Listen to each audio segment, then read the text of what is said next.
Mick Philpott is a British man whose name became widely known due to a shocking and tragic event that occurred in 2012, known as the Philpott House Fire. The incident took place in Derby, England, and it resulted in the deaths of 6 children. Here is the true story of Mick Philpott, his family, and the events that unfolded. Mick Philpott was born on December 10, 1956, in Derby, England. He came from a troubled background and had a history of criminal activities. However, it wasn't until 2012 that he gained national and international attention for a horrifying crime. Mick Philpott grew up in a working-class family in Derby. He had a difficult childhood and had brushes with the law from a young age. Despite these challenges, he managed to marry his first wife, Pamela Lomax, at the age of 17. The couple had 2 children together, but eventually divorced. Mick Philpott was known for having multiple relationships and fathering numerous children. He had relationships with several women simultaneously, and often lived with multiple partners in one household. One of his significant relationships was with Mairead Duffy, who became his second wife. Mick Philpott and his partners were known for their reliance on state benefits to support their large family. They lived in a council house and received a significant amount of government aid. This lifestyle led to them being labeled as benefit scroungers by some media outlets and members of the public. On May 11, 2012, a devastating house fire erupted at Mick Philpott's home in Derby. The fire claimed the lives of 6 of Mick and Mairead's children, aged between 5 and 13, who were sleeping upstairs. The tragic incident shocked the nation, and condolences poured in for the victims. Initially, the fire was believed to be an accident, but as investigators dug deeper, suspicions arose. It was revealed that the fire had been deliberately started using petrol. The investigation began to focus on Mick Philpott and his relationship with Mairead Duffy, as well as another woman, Lisa Willis, who had recently left the household with her children. In November 2012, Mick Philpott and Mairead Duffy, along with their friend Paul Mosley, were arrested and charged with the manslaughter of their 6 children. The prosecution alleged that they had started the fire as part of a plan to frame Lisa Willis, who had left Mick Philpott and taken her children with her. It was suggested that Philpott wanted to regain custody of her children by portraying himself as a hero who had tried to save his children from the fire. The trial garnered extensive media coverage due to its tragic nature and the shocking details that emerged. Mick Philpott's behavior in court, which included theatrical displays of emotion, was widely criticized. In April 2013, Mick Philpott and Mairead Duffy were found guilty of manslaughter, along with Paul Mosley. They were each sentenced to 17 years in prison. The case of Mick Philpott raised significant debate about the UK's welfare system and whether it encouraged people to have large families while relying on state benefits. It also led to discussions about the responsibility of the media in portraying individuals like Philpott and his family.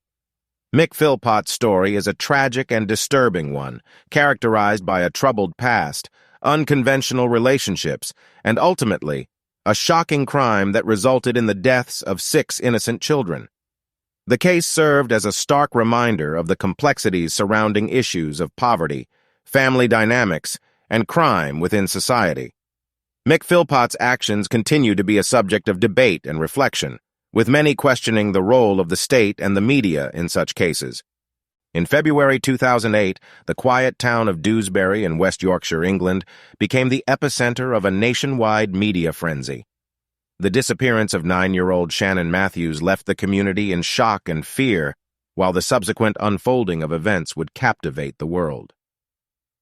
On February 19, 2008, Karen Matthews, a 32-year-old mother of 7, reported her daughter Shannon missing. Shannon was a shy and quiet girl with striking blue eyes, and her disappearance triggered an immediate and extensive police search. The community rallied together, with volunteers and law enforcement officers combing the area, distributing flyers and conducting door-to-door inquiries. The initial days were filled with anguish and uncertainty as Shannon's family pleaded for her safe return. The case was widely covered by the media, and national attention turned towards Dewsbury. As days turned into weeks, the investigation intensified. The police launched a massive search operation, and Shannon's face was plastered across newspapers and television screens. Experts from various fields were brought in to assist, and the inquiry was one of the largest in West Yorkshire's history. Amidst the public outcry and concern, cracks began to appear in the family's story. Karen Matthews, Shannon's mother, faced increasing scrutiny from both law enforcement and the media. Suspicion grew as it was revealed that Shannon's mother had made several statements that didn't add up, including an inconsistent timeline of events leading to her daughter's disappearance. Almost a month after Shannon's disappearance, on March 14, 2008, Shannon was found alive, but hidden in the base of a divan bed inside a house just a mile from her family's home. The house belonged to Michael Donovan, a relative of Karen Matthews' boyfriend, Craig Meehan. Shannon had been drugged and hidden in the small compartment under the bed. Donovan had kept her captive, often tied up and heavily sedated, while he and Karen Matthews planned to claim a substantial reward for Shannon's discovery. It was a shocking revelation that turned the case from a simple missing person investigation into a complex tale of deception and betrayal. The motive behind Shannon's kidnapping was a deeply disturbing one. It emerged that Karen Matthews and Michael Donovan had hatched a sinister plan to fake Shannon's abduction. Their motive was rooted in a twisted scheme to cash in on the £50,000 reward offered for Shannon's safe return. This plot was not only morally reprehensible, but also a cruel betrayal of trust against an innocent child. Both Karen Matthews and Michael Donovan were arrested, charged with kidnapping, false imprisonment, and perverting the course of justice. During their trial, it was revealed that Donovan had coerced Shannon into participating in her own abduction, creating a narrative that she had been kidnapped by a fictitious abductor named Uncle Dan. The trial exposed the extent of the deception, manipulation, and neglect Shannon had endured at the hands of those who should have protected her. In December 2008, both Matthews and Donovan were found guilty, with Matthews receiving an 8-year prison sentence, and Donovan receiving an indeterminate sentence. Shannon was placed in protective custody and placed under a new identity to protect her from any potential threats or harassment following her ordeal. Her other siblings were also removed from the care of their mother. The Shannon Matthews case had a profound impact on Dewsbury and the wider community. The town was forever marked by the shocking revelation of the sinister plot that had unfolded within its midst.